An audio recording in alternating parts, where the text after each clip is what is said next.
We are saying happy birthday today to a woman who became a pop culture sensation. You'll likely know why. Her book was Eat, Pray, Love. Elizabeth Gilbert turning 55 years old today. Eat, Pray, Love is a story of finding a sense of self-empowerment after a devastating divorce. It was followed up by a book about her second marriage called Committed. When Rob Caldwell spoke with her back in 2011, he asked if the experience made her an expert in marriage. It's an endless unfolding mystery, the question of marriage, and I definitely would not describe myself as an expert on marriage, definitely not with my track record of having been divorced already in my life once, but I'm fascinated by it, and the book Committed is really all about me exploring my fascination with it, along with all my questions and fears and hesitations and curiosities.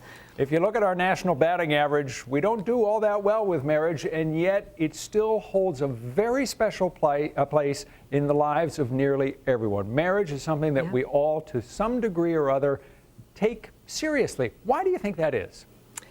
It's got deep roots in this country. It's really interesting. Nobody in the developed world gets married as often or as early as Americans do, and nobody gets divorced as much as we do.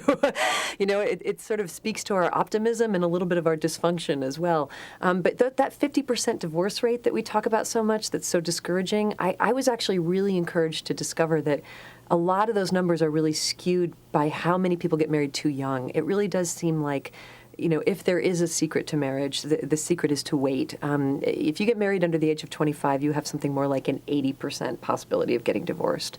And so if you can hold out and get married, you know, in your 30s, you have a very good odds of staying married very happily for the rest of your life. You're a married woman now. How is it? I am. It's good. Turns out that it really does make a difference who you're married to.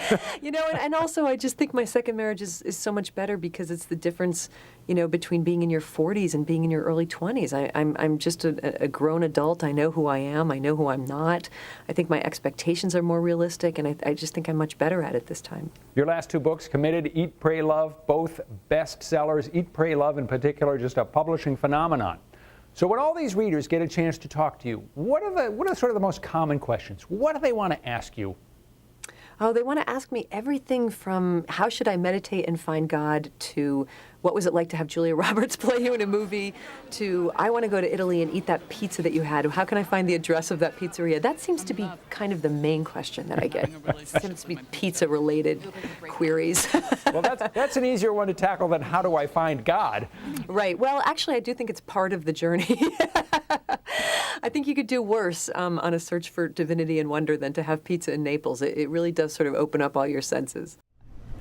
Rob spoke with Elizabeth Gilbert in 2011. Now, Gilbert has actually gotten divorced again since that interview aired, but it was a far from messy encounter from her first separation. In fact, she and her ex are still amicable. They actually parted ways in 2016 when Gilbert realized that she had romantic feelings for another woman, one who had long been her friend and who had recently been given a terminal cancer diagnosis. Her name was Rhea Elias. The two spent several years together. In fact, they had a commitment ceremony before Elias died in 2018.